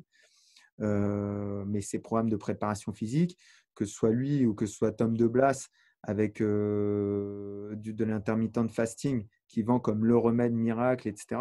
C'est une honte quoi. D'un point de vue préparation physique, c'est le Moyen-Âge de la préparation physique. Donc, parfois, ils sont bons en dépit de leur préparation physique. Je pense que si on doit prendre un modèle de référence sur ça, c'est le modèle de lutte universitaire américaine, où là, par contre, on a des très bons préparateurs physiques. On a un niveau de préparation physique qui est extrêmement élevé. Et pour moi, l'avenir du jiu-jitsu brésilien, ça va être des athlètes qui vont ressembler aux lutteurs qu'on a aujourd'hui et qui vont être non seulement extrêmement forts, extrêmement explosifs, extrêmement endurants, des athlètes de très haut niveau et qui peuvent transférer dans toutes les disciplines. Parce que tu sais, dans le jiu-jitsu, une des questions qui revient souvent, c'est est-ce qu'un jour on réussira à avoir un ou plusieurs, évidemment, athlètes ou compétiteurs qui va pouvoir rivaliser au mondial ou tu vois avec les meilleurs, etc. Tu vois, et on a eu plusieurs personnes qui ont pu faire des podiums aux Europes, même pourquoi pas au mondial en bleu, en violette, etc. Est-ce en comblant ce manque au niveau de la préparation physique, est-ce que c'est de là que pourrait venir la solution? Je pense pas. J'allais te poser la question, en fait, c'est une question qui est intéressante. J'allais te poser la question. Non, je pense pas. Je pense pas que ce soit la préparation physique, elle n'est pas optimale. Mais si c'était que la préparation physique, on pourrait imaginer, parce qu'on a des très bonnes préparations physiques sur nos judokas de haut niveau, on pourrait imaginer un judoka de haut niveau qui se mettrait dans le jiu-jitsu brésilien et qui gagnerait tout. Non, je pense qu'il y a un problème technico-tactique, très certainement. Même au-delà du problème technico-tactique, il y a certainement un problème aussi mental. Et puis, il y a peut-être une question de temps ou d'équipe ou de vision, peut-être, parce que parfois, moi, je me souviens qu'avant que le MMA Factory place 3 athlètes à l'UFC, il y avait déjà des Français qui étaient à l'UFC, mais l'UFC, ça nous paraissait presque impossible. Et puis après, quand il y a eu Mika, il y a eu Francis, il y a eu Taylor, on a commencé à se dire, en fait, l'UFC, c'est là, quoi. Si je suis suffisamment bon, je peux rentrer à l'UFC. On a commencé à y croire. Je pense que ce qu'a fait Thomas cette année, qui était en Ogi, qui n'était pas en Gui, mais qui était exceptionnel, finir numéro 1 mondial comme ça, je pense qu'il y a des gens qui vont croire à ça parce qu'ils se sont dit, on a un Français qui a 40 piges, qui s'est entraîné tout seul toute l'année, sans coach, sans même vrai sparring partner, etc. et qui finit numéro 1 mondial en faisant tous les tournois. Maintenant, on a ce problème aussi que tu connais, que c'est onéreux de devenir numéro 1 mondial ou de devenir champion du monde en IBJJF et connaître vraiment, parce que c'est ça la compétition de haut niveau, c'est connaître parfaitement les règles. C'est gagner, c'est pas… Alors, Rafael Mendes, il battait les gens. Il met Juji à tout le monde, 80% de ses victoires par Juji. C'était incroyable, il battait les gens. Mais la compétition de haut niveau, souvent, c'est gagner, c'est pas forcément battre. Battre, pour moi, c'est on s'affronte et je t'ai soumis, je t'ai battu. Mais gagner, c'est dans les règles du jeu, j'ai marqué plus d'avantages, plus de points. Et on sait tous les deux que le haut niveau, c'est ça. Ça joue à quel détail, la sortie du tatami, pas la sortie du tatami, le placement, la demi-garde et le petit avantage que j'ai pris sur ce genou qui est placé là. Et ça, c'est vous, toi, Kenji, Thomas, qui allez former les générations qui vont pouvoir performer à ce niveau-là. Ça, c'est un sujet assez intéressant. En plus, tu m'as parlé tout à l'heure de la lutte universitaire aux États-Unis. Donc, c'est un exemple pour la préparation physique. Je pense que c'est aussi un exemple pour beaucoup de choses, pour la performance. Et moi, c'est un truc sur lequel je me suis pas mal penché. J'ai essayé de chercher. En fait, au début, quand j'ai commencé à enseigner, je m'étais dit, ce serait cool de pouvoir former des élèves, faire devenir champion du monde, etc. Et puis, tu cherches voir quel modèle tu peux suivre, dans quel autre sport ils l'ont fait, etc. Et vraiment, la problématique, je pense qu'on peut avoir en France dans le jiu-jitsu brésilien. Et donc, c'est pour ça que je te posais des questions pour voir un petit peu ton avis. Mon avis, je l'ai un petit peu forgé moi-même aussi. Il vient pas forcément d'un domaine spécifique. Il vient pas de la préparation physique. Il vient pas de la technique. Il y a des gens en France qui sont très forts techniquement, etc. Il y a des gens en France qui ont une très bonne préparation physique. Le problème pour moi, c'est l'environnement. C'est que, par exemple, si je prends une équipe de lutte dans une université américaine, tu as un groupe, je ne sais pas combien ils sont, mais on va dire 15 athlètes. Tu vas avoir 15 athlètes. Les 15 athlètes, ils vont avoir une saison qui va être rythmée. Ils vont avoir un préparateur physique, un coach, etc. Et ils seront présents pendant toute la saison, pendant toutes les phases. Donc, ça veut dire que tu vas pouvoir vraiment organiser l'entraînement pour développer les compétences de chacun de manière assez simple parce que tu peux organiser en fait. Le gros problème du jiu-jitsu en France, après dans d'autres pays, hein, mais ça commence à se résoudre un petit peu aux États-Unis, au Brésil, avec certaines structures. Eux, ils vont avoir un environnement de professionnels. Ils vont être entourés. La personne qui va être champion du monde, elle n'est pas toute seule. Elle est entourée de gens qui veulent être champion du monde. Elle n'est pas entourée de Jacques, comptable, 35 ans, qui vient après l'entraînement, qui vient après le boulot, qui a 3 enfants, etc., qui en a rien à faire de devenir champion du monde, qui veut juste apprendre le jiu-jitsu brésilien. Donc, le fait d'avoir cette personne-là qui aspire à être champion du monde et cette personne-là qui s'entraîne vraiment juste pour son plaisir et que ces deux personnes-là se retrouvent à s'entraîner ensemble peut-être 4 fois par semaine, pour moi, ça crée un gros écart en fait. C'est cette personne-là qui veut devenir champion. Comment il peut se préparer de manière adéquate quand il est le seul à vouloir devenir champion dans son académie?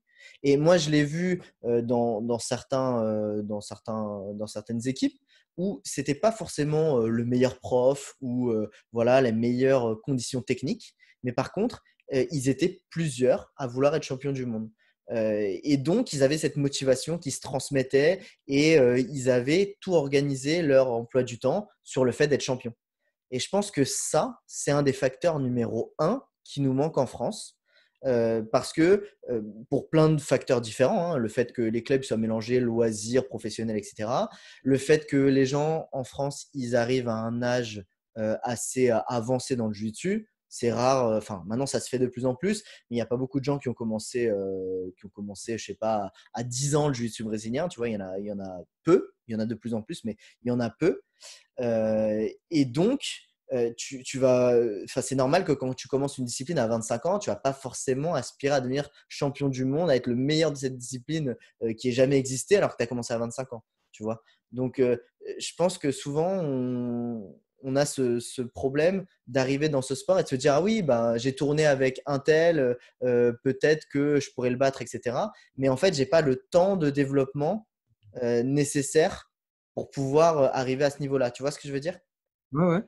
Est-ce que c'est quelque chose que tu peux retrouver, par exemple, à la Z-Team, où il y a cette atmosphère un petit peu, j'ai l'impression qu'ils sont plein de compétiteurs, plein de champions qui veulent aller performer à l'étranger, gagner les choses. Est-ce que c'est une des équipes françaises où on peut retrouver ça, Je ton avis? pense que oui, mais il y a quelques choses qui me font dire non. D'accord? Donc, pas du tout pour critiquer la Z-Team, bien au contraire. C'est plus pour voir de manière objective, est-ce que cette structure peut être comparable à une structure comme peut-être Atos ou DreamArt au Brésil, etc. Déjà, la plupart des compétiteurs à la Z-Team, ils ont, je sais pas, entre 20 et 30 ans. Et s'ils sont ceinture violette, marron ou noire, ils ont plus vers les 30 ans que les 20. Tu vois ce que je veux dire? Alors que normalement, en tout cas, c'est ce qu'on peut observer. Si on regarde par exemple une structure comme DreamArt au Brésil, la plupart des compétiteurs, ils sont jeunes, ils ont moins de 20 ans justement. Tu vois, c'est ça qui comprend, qui fait la majorité du groupe. Tu vois, c'est que des jeunes pratiquement. Donc, ils Ok. vont avoir un temps pour se développer qui va être bien plus important. Généralement, ils avaient peut-être 10 ans, donc ils ont commencé à faire de la compétition, etc. Et donc, ils ont eu le temps d'enlever le stress de la compétition. Voilà. Aussi, l'autre aspect, c'est que, tu vois, en France, donc là, tu prends l'exemple de la Z-Team, mais par exemple, quelqu'un qui va commencer à 22 ans. Il va commencer à 22 ans, il va progresser hyper vite. On en a vu, hein, Reda, Lutfi, etc. Ils ont progressé super vite. Mais tu ne peux pas non plus passer ceinture noire en un an. Donc, ça va te prendre quand même 7, 8, 9 ans, 6 ans pour les plus doués. Et une fois que… Donc, j'ai dit, il a commencé à 22 ans. 6 ans après, il a 28 ans. Il a 28 ans. Il n'a toujours pas gagné d'argent avec le jiu-jitsu parce qu'en France, il ne pouvait pas gagner d'argent. Et pourtant, il doit dédier tout son temps à devenir champion, mais pour pas gagner d'argent. Donc, ce ne serait pas vraiment logique, tu vois. Il n'a pas les débouchés qui vont vraiment l'inciter. C'est là où parce que c'est intéressant et c'était un peu, il me semble, c'était un des sujets que tu voulais aborder, c'était l'âge à laquelle on peut commencer le sport. Si on regarde un petit peu toutes les disciplines et si on étudie les champions du monde junior des disciplines et les champions du monde senior, ce qu'on voit, c'est qu'il y a très peu de conversion. Je crois que c'est aux alentours de 10% dans les disciplines. 10% des champions du monde junior deviennent champions du monde senior. Okay. Pourquoi ? Parce que ce qu'on observe aussi, c'est qu'en gros, tu as un temps de pratique de haut niveau qui est autour de 10 ans et que quand tu as passé ce temps de pratique de haut niveau, même si tu l'as fait, je ne sais pas si tu étais haut niveau de 15 à 25 ans, à 25 ans, c'est la fin de ta carrière. Ou si tu l'as fait de 20 à 30 ans, c'est à 30 ans la fin de ta carrière. Mais quand tu l'as fait de 20 à 30 ans, tu as passé 10 ans en senior et donc tu as pu accumuler pas mal de choses en senior. Alors que quand tu l'as fait de 12 à 22 ans, tu n'as pas passé beaucoup de temps en senior. Et si c'est un sport dans lequel il y a de l'argent, tu n'as pas accumulé beaucoup d'argent. Donc, ce qu'on voit, c'est qu'en fait, il y a un temps limite. C'est très rare, ça existe, mais c'est très rare. Les gens qui commencent tôt et qui, dans le même sport en tout cas, qui commencent très tôt et qui finissent tard. Et là, c'est toi qui vas un petit peu me confirmer. Cobrinha, il me semble que c'est quelqu'un qui a commencé assez tard. Ouais, je crois qu'il a commencé à 25 ans. Mais pour le coup, je pense que c'est une exception. Tu vois, c'est le seul qu'on peut dire il a commencé à plus de 20 ans. Tu vois, Ouais. C'est vraiment une exception. Pour le coup, oui, c'est quelqu'un qui a eu un parcours exceptionnel. Mais si on regarde tous les autres, et on va regarder plus particulièrement la période plus proche de nous, parce que à l'époque, c'était différent. Mais Ok. au plus proche de nous, je pense que ce serait très difficile de trouver un champion du monde qui a commencé après 17 ans. Ok. Oui. Alors là, attention, c'est sûr que alors ça arrive, hein. Nous, on a Cyril Gane, mais c'est un sport professionnel, il y a de l'argent. Nous, on a Cyril Gane qui a commencé très tard, mais qui faisait du basket avant. Alors, pour revenir sur les autres sports, ce qu'on observe premièrement, c'est que dans la plupart des sports, si on est très performant très tôt, en général, notre carrière s'arrête relativement tôt aussi. Première chose qu'on observe. Deuxième chose qu'on observe, c'est que dans les sports, dans la plupart des sports, plus tu as pratiqué de sport, enfin, c'est pas plus tu as pratiqué, mais le fait d'avoir pratiqué 2-3 sports dans sa jeunesse permet d'optimiser les chances d'être à haut niveau dans un sport une fois que tu es senior, mais optimiser de manière exponentielle. C'est-à-dire que si on regarde la NFL, qui est le sport avec le football, peut-être le sport dans lequel c'est le plus dur de rentrer au monde, en NFL, c'est 80% des joueurs qui jouaient 2 à 3 sports au lycée. Ce n'est pas au collège ou pas au lycée, ils jouaient encore 2 à 3 sports. Alors, il y a le système américain avec les saisons qui fait qu'on peut faire plusieurs sports en même temps, etc. Mais 2 à 3 sports. Pourquoi ? Parce que il y a un âge d'or du développement moteur, de l'acquisition de séquences motrices. Et l'acquisition de séquences motrices au travers de plein de sports permet de transférer d'autant mieux quand on va dans un sport. Et donc, mis à part quelques sports, et le sport classique, c'est la gym, où il faut commencer très tôt en gym. Mais il faut commencer très tôt parce que c'est un sport au poids de corps, et plus ton poids est élevé, et moins tu vas performer parce que tu dois déplacer ton poids dans l'air. Donc, c'est extrême technicité et relation avec le poids de corps qui font que, globalement, surtout pour les femmes, les hommes peuvent performer un petit peu plus tard, mais surtout pour les femmes, la gym, c'est un sport dans lequel tu dois commencer très tôt et en général, tu finis ta carrière très tôt aussi. Mais donc, voilà. Si on regarde, ça, c'est des questions auxquelles s'était vraiment intéressé le système soviétique et germanique. Ces questions-là de comment on sélectionne les athlètes de façon à ce qu'ils soient au niveau optimal au moment où ils doivent être au niveau optimal. Et eux, carrément, ils avaient fait des classifications. Et on pourrait imaginer quelqu'un comme toi ou comme moi, même en tant que préparateur physique, qui fasse une classification en disant, voilà, de manière générale, ce que je remarque, c'est que le très haut niveau en JJB, on l'atteint à 22-23 ans. Et donc, il faudrait commencer à se spécialiser 10 ans avant pour arriver au très haut niveau à ce moment-là, à peu près. Les soviétiques, ce qu'ils faisaient, c'est qu'ils laissaient les jeunes jouer plein de sports, jusqu'à 10 ans, 11 ans, 12 ans. À partir de 12 ans, on avait détecté par rapport à des facteurs anthropométriques, par rapport à des facteurs de moteur, qu'est-ce que tu préfères, dans quoi tu es vraiment bon, peut-être des facteurs de personnalité aussi, et ils commençaient à t'orienter vraiment plus précisément vers un sport. Mais il faut savoir que même quand ils t'orientaient, par exemple, en lutte, et ça tu le sais parce que je suis sûr que tu as côtoyé des lutteurs, les lutteurs, c'est presque, et les gymnastes vont m'envoyer des caillasses pour avoir dit ça, mais c'est presque des gymnastes. C'est-à-dire qu'ils ont une éducation gymnique. J'avais fait le BPGEPS à l'INSEP, et donc c'est les lutteurs qui faisaient l'échauffement. Et donc, tout le monde fait l'échauffement, tout ça. Et puis, donc, les gars, on fait des roulades, on fait des rondades, machin. Et à la fin, ils disent, on fait le spécial.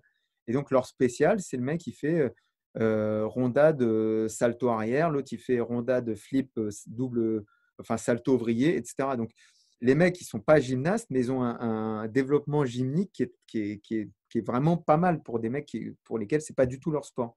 Donc, ce que je veux dire, c'est que malgré le fait qu'on se spécialisait à 12-13 ans, on continuait à pratiquer des formes motrices qui venaient d'autres sports.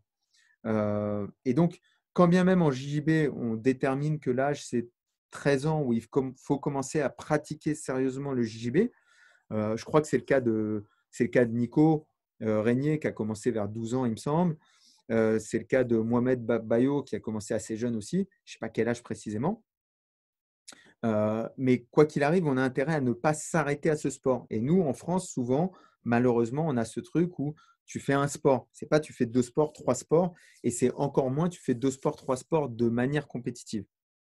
Après, donc justement, ça vient à une autre, à la suite en fait de ce que je pensais par rapport au manque de développement de champions de jiu-jitsu brésilien en France, c'est que en fait, on n'a pas vraiment quelque chose qui va pousser un jeune à faire ce sport de 11 ans à l'âge adulte, on va dire, à aller jusqu'à champion, parce qu'il n'y a pas un réel, des débouchés et une idée claire de ce que tu vas obtenir en faisant ce sport-là. Tu vois. Par exemple, si tu fais du foot et que tu es un des plus forts au foot quand tu as 12 ans, peut-être que tu vas te dire je vais finir par jouer au Real ou au PSG, etc.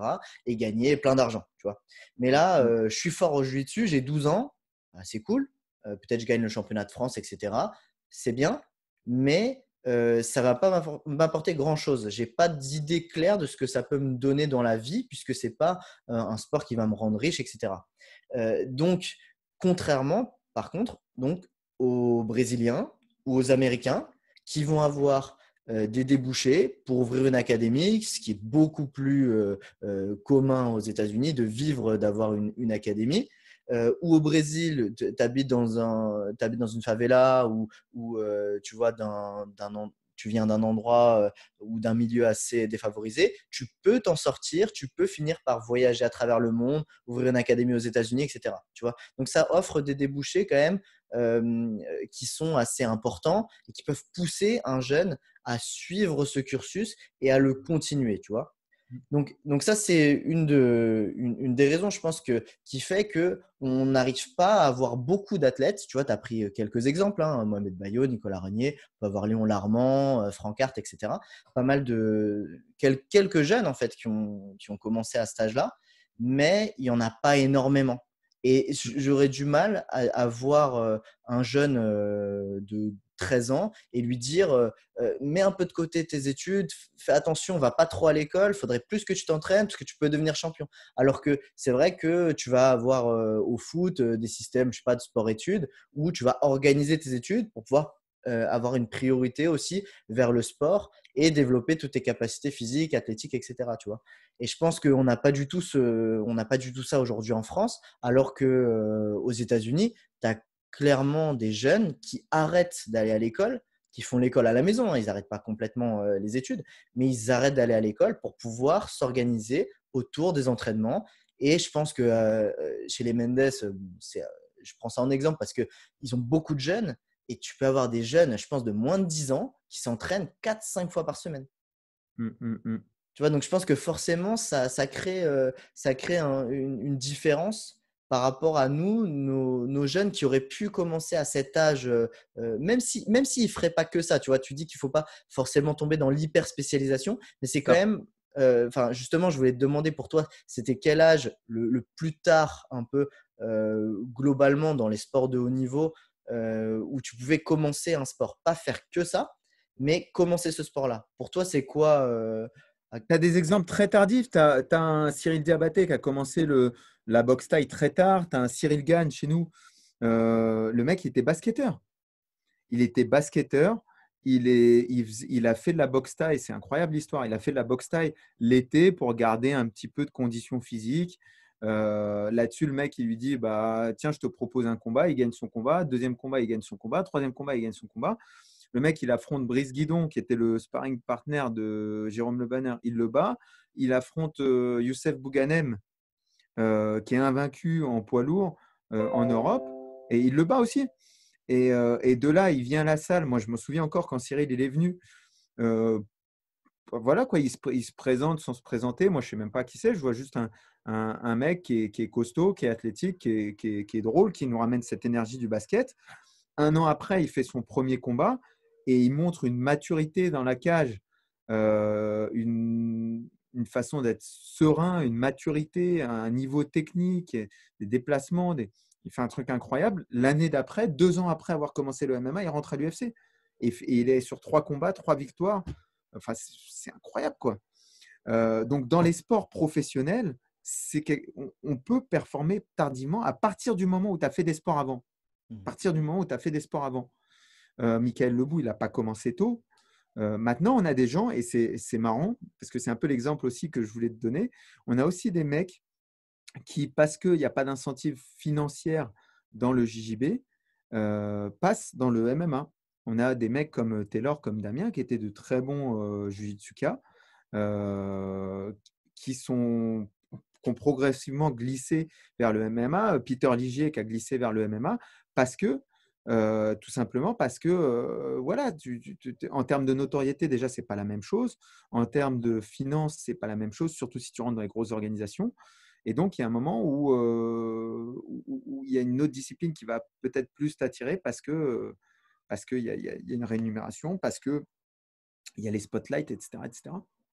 Est-ce que tu sais, tu as pris l'exemple tout à l'heure de la lutte. Est-ce que tu as ce même phénomène? Est-ce qu'il y a beaucoup de cas de lutteurs qui auraient commencé tard qui peuvent être champions? Ou tu vois ce que je veux dire? Non, ouais, c'est vrai. C'est une bonne question que tu poses. Non, je pense pas. Il n'y a pas de lutteur. Tu peux pas.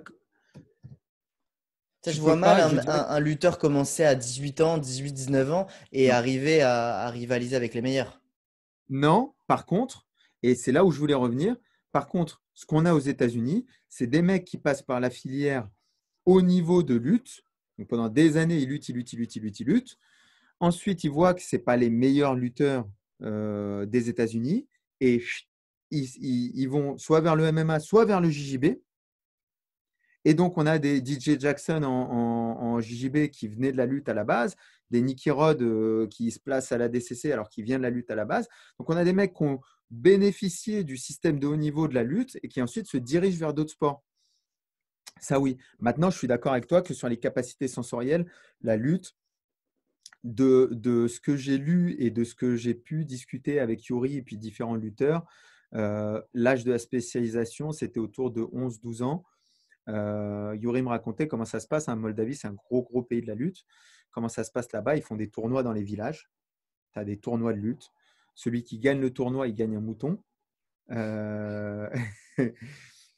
la fierté du village, etc. Et puis à 11-12 ans, tu rentres dans le haut niveau. Donc le haut niveau, c'est-à-dire quoi? C'est entraînement tri-quotidien. Le matin, ce qu'ils font, c'est ce qu'ils appellent un décrassage. En fait, tu vas sur une piste, tu fais des 400 mètres, tu fais des pompes, tu fais des tractions, tu fais des squats, etc. Ensuite, tu vas petit déjeuner. Ensuite, tu as le premier entraînement de la journée. Ensuite, tu manges, sieste.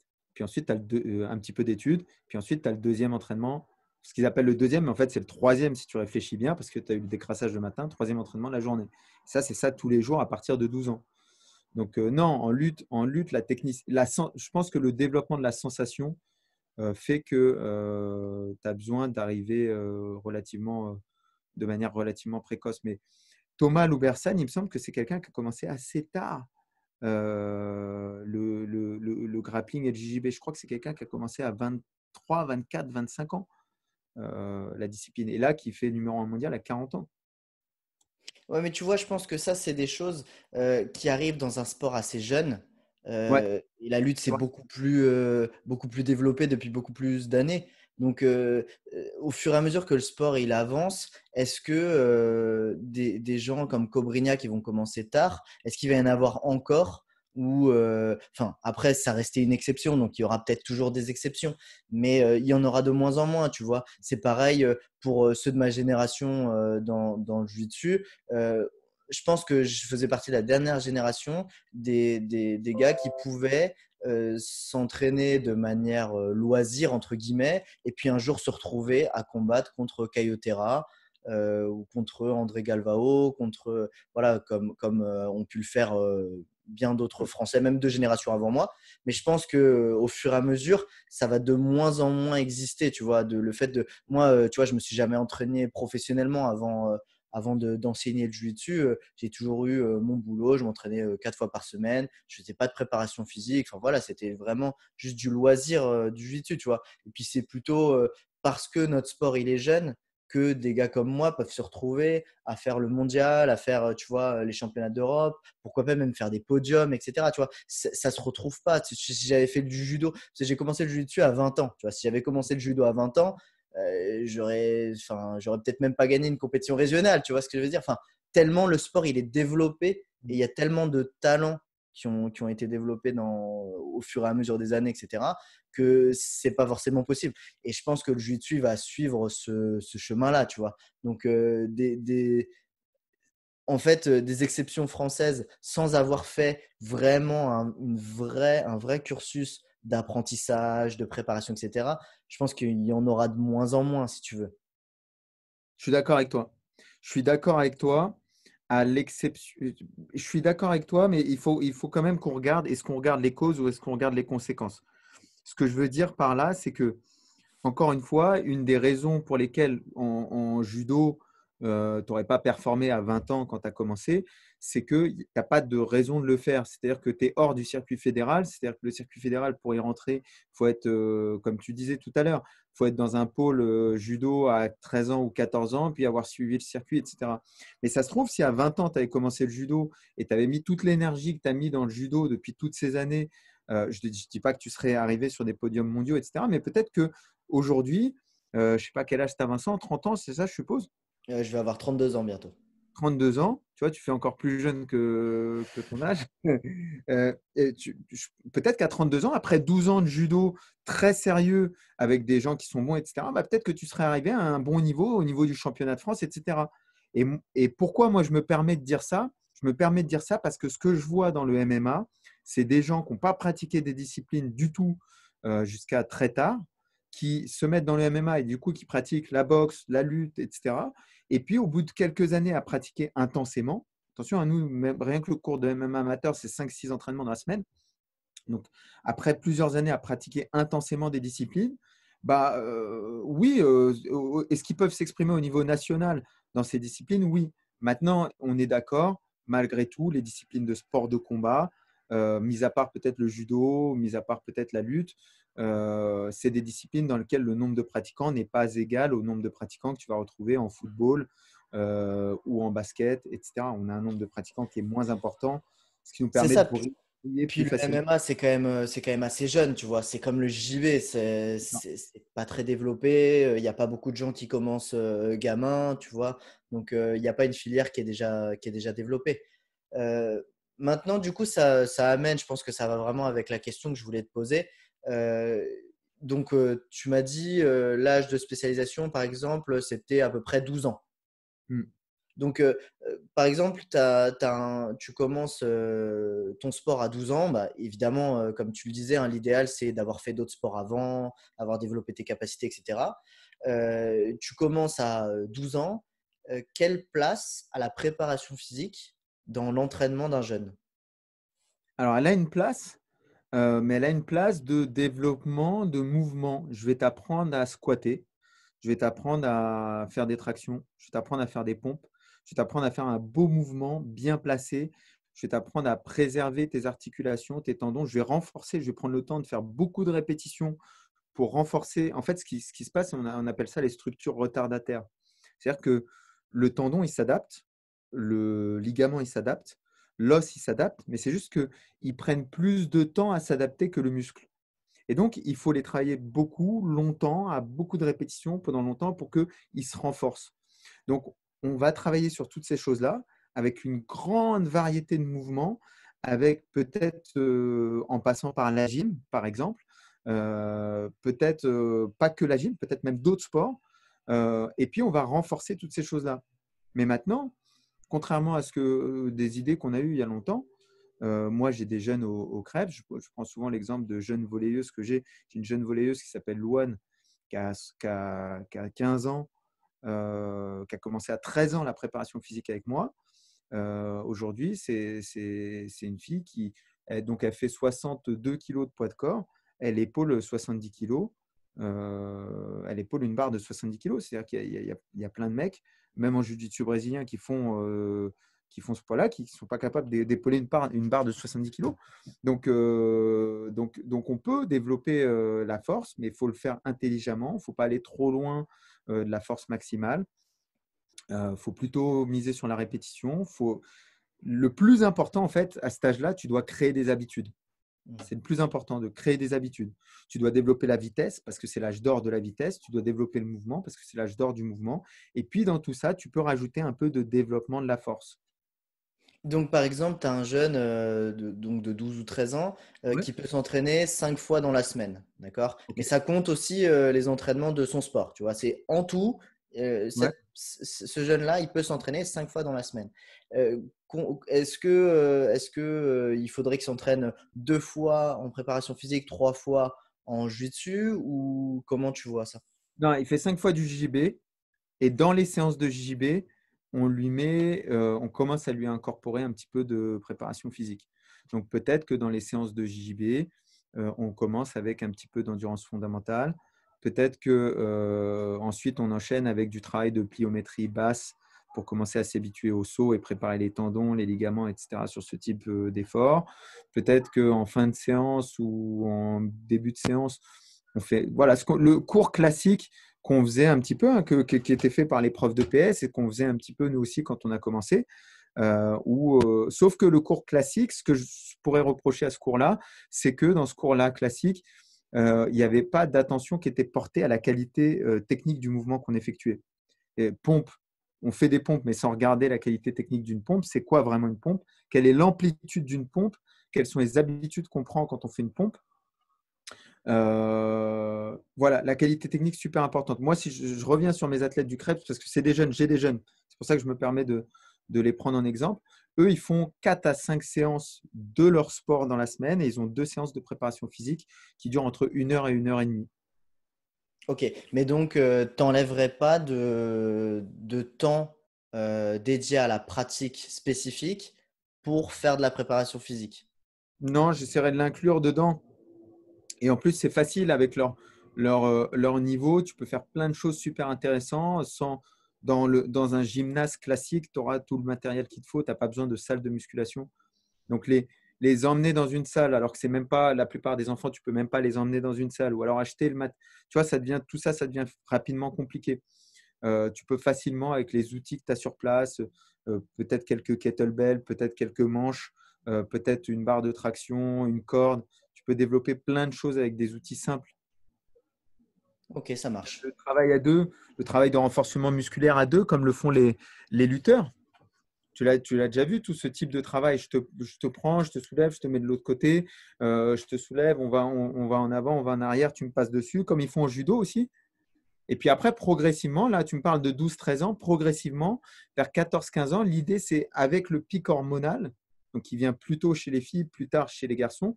12-13 ans, tu commences à avoir le pic hormonal chez les filles.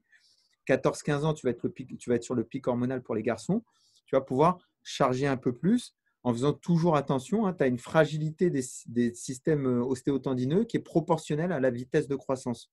C'est-à-dire que plus ils grandissent vite et plus c'est fragile, moins ils grandissent vite et plus c'est solide. Donc, la gestion de la charge de travail elle va être très importante à ce niveau-là. Et donc, c'est plutôt vers cet âge-là, 14-15 ans, que tu vas intégrer un peu de travail avec des barres. Voilà, le travail de force, tu peux mettre des travails avec des barres, mais sans charge avant. Mais le travail où tu vas commencer à vraiment surcharger, où tu vas pouvoir mettre du poids et développer la force, ça va être à cet âge-là. Maintenant, il y a quelque chose qui est très important. On est dans cette ère de la haute intensité. On est dans cette ère du no pain, no gain. Et donc, les préparateurs physiques, ils voient des séances de CrossFit et puis ils ont en tête cette espèce de vision de si je ne fais pas souffrir mon athlète, je ne l'ai pas fait travailler, je ne l'ai pas fait progresser. La réalité, c'est que si on vise le développement à long terme, je dois utiliser la méthode qui permet à mon athlète de se développer, mais qui est la moins stressante possible. Je m'explique et je donne un exemple.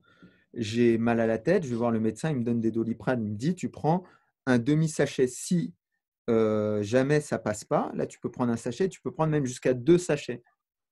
Il y a une notion de dose minimum. Nous, en préparation physique, on a cette même notion de dose minimum. Il faut que je te donne la méthode qui va te faire progresser, mais qui va être la méthode la moins intense possible pour te faire progresser. Parce que si j'utilise, quand tu as 14 ans, si j'utilise la méthode la plus intense que je connaisse, quand tu auras 18 ans et que tu es au niveau international et qu'il faut que je développe quelque chose, j'ai plus d'outils pour développer ça. Parce que ça fait déjà 4 ans que je te fais développer sur les méthodes les plus intenses que je connaisse. Donc, si je veux être un bon entraîneur et si je veux viser le développement à long terme de mon athlète, je dois utiliser des méthodes qui lui permettent de performer à l'heure actuelle, mais aussi qui vont le préserver pour lui permettre de performer un petit peu plus tard. Ok, je comprends. Ok, super. Écoute, ça fait un petit moment là qu'on discute déjà. Au début, on avait prévu divers échanges sur d'autres sujets, mais je pense que c'est déjà pas mal. Ouais, les sujets qu'on a abordés, moi, c'est des sujets qui m'intéressent particulièrement. Et je sais que j'ai pas mal de gens, j'en ai discuté avant avec plusieurs personnes dans le milieu. C'est des sujets qui les intéressent également. C'est pour ça que je tenais à faire ce podcast avec toi, parce que la préparation physique, c'est pas forcément quelque chose que moi je connais très très bien. Mon domaine, c'est vraiment le sport, le jiu-jitsu en lui-même. Et je pense que c'est vraiment quelque chose qui mérite d'être un peu plus développé. On n'a pas forcément les mêmes structures, les mêmes accès aux mêmes choses que dans d'autres pays, tu vois. Et c'est vrai que souvent, on n'investit pas dans un préparateur physique. Et si vous en avez l'occasion, je pense que c'est quelque chose qui peut vous apporter énormément. C'est pas juste le développement de votre sport, c'est quelque chose qui peut justement vous permettre de ne pas vous blesser, d'atteindre des performances que vous auriez peut-être pas pu atteindre autrement, etc. Et c'est pour ça que ça me tenait vraiment à cœur de parler de ça avec toi. Est-ce que toi, tu proposes donc tes services un petit peu à tout le monde ou est-ce que c'est juste aux professionnels? Yes, je propose mon service essentiellement aux professionnels. Maintenant, ce que j'essaye de mettre en place, c'est une formule en ligne avec cette idée de créer des groupes. On a parlé tout à l'heure de modèles et puis de faiblesses. Et puis cette idée de progressivement créer des groupes. Peut-être que toi, tu as besoin d'endurance musculaire locale, mais il y en a 20 qui ont le même problème que toi. Et donc, pour partitionner mon temps, si je crée un groupe avec ces 20 personnes, on peut tous commencer ce programme d'endurance musculaire locale. Et donc, on a à la fois un suivi qui est individualisé parce que c'est ça votre problème, mais à la fois qui est généralisé, ce qui me permet de gagner en termes de temps, quoi. Parce qu'après, la grande problématique, c'est le temps. Le conseil que je peux donner aux clubs de Paris, de province, de France, etc., qui ont besoin de préparation physique. Premier conseil, c'est d'aller jeter un coup d'œil, de se renseigner. Moi, vous pouvez me suivre sur ma page smartfight.fr, Nicolas Haute sur Facebook, mais je suis beaucoup plus actif sur Insta, smartfight.fr. Je mets aussi régulièrement des vidéos sur Karaté Bushido. Mais au-delà de ça, vous pouvez aussi contacter la fac de votre coin, le BPGEPS de votre coin, dans lequel il y a un préparateur physique qui est là et qui a besoin d'expérience et qui se fera peut-être un plaisir de venir. Et lui, en même temps, il va se faire la main quelque part. Donc, il n'est pas encore au top parce qu'il débute, mais c'est mieux que vous qui ne connaissez pas forcément la préparation physique. Et lui, au fur et à mesure qu'il va se développer, il va devenir meilleur en meilleur. Et puis, si ça se passe bien, il restera avec vous. Donc ça, c'est le conseil que je peux donner pour ceux qui sont un peu isolés et qui ont besoin de préparation physique et qui ont peur de mal faire. Peut-être faire appel à un préparateur physique local, jeune, qui commence et qui a besoin d'expérience pour se former. Super. Moi, de mon côté, c'est ce que j'ai fait. Ça fait quelques années maintenant que je le fais et c'est vrai que ça change. Moi, ça change la vie pour moi en tant que pratiquant, mais aussi même rien qu'au niveau physique. Ça change tout et je le recommande vraiment à tout le monde. C'est un aspect que j'ai négligé au début aussi. Au début, c'était juste je fais du jiu-jitsu, c'est le plus important, c'est la technique, etc. Mais la technique, c'est pas suffisant en jiu-jitsu. Le physique, c'est vraiment un aspect très important. Il y avait ce mythe un petit peu. Il y avait ce truc où on voyait, moi je me rappelle des vidéos de Marcelo qui disait mon seul entraînement, ma seule préparation physique, c'est le. Est-ce que c'était Marcelo ou est-ce que c'était Raphaël? C'est Marcelo. Marcelo, il disait ça, ouais. Raphaël, il l'a dit aussi, Raphaël Mendes, il l'a dit, mais je trouvais que c'était pas très honnête parce que quand il a dit ça, effectivement, il faisait peut-être plus de préparation physique, mais il en a fait pendant des années. Donc, est-ce qu'il a construit sa base et qu'après, finalement, il s'entraînait de manière adéquate, il savait comment s'entraîner lui-même, etc. Mais il faisait des circuits, il faisait de la préparation physique depuis bien longtemps. Donc, il n'est pas arrivé à ce niveau-là sans préparation physique. Mais peut-être les 2 dernières années, effectivement, il ne faisait pas de préparation physique, mais il était maître de son entraînement. Donc, il organisait ses séances de jiu-jitsu à sa manière. Ce n'était pas juste je viens, je tourne et je repars. Tu vois, c'était vraiment organisé scientifiquement. Est-ce que ça, ce n'est pas de la préparation physique? C'est de la préparation physique. C'est la planification, l'organisation de l'entraînement pour optimiser l'apprentissage, c'est de la préparation physique, bien sûr.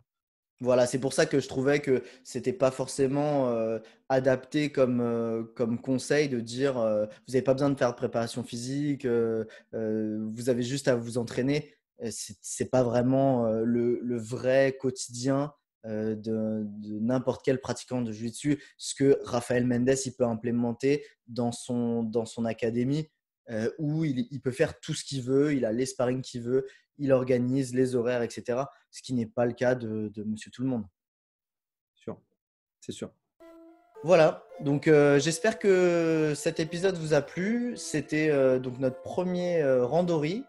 N'hésitez pas à nous laisser en commentaire si vous avez des suggestions pour ce format, si vous avez envie que l'on invite quelqu'un en particulier ou s'il y a des sujets qui vous tiennent à cœur, vous aussi, et qu'on pourrait traiter ensemble. Voilà, merci beaucoup Nicolas. Merci beaucoup Vincent. Salut à tous.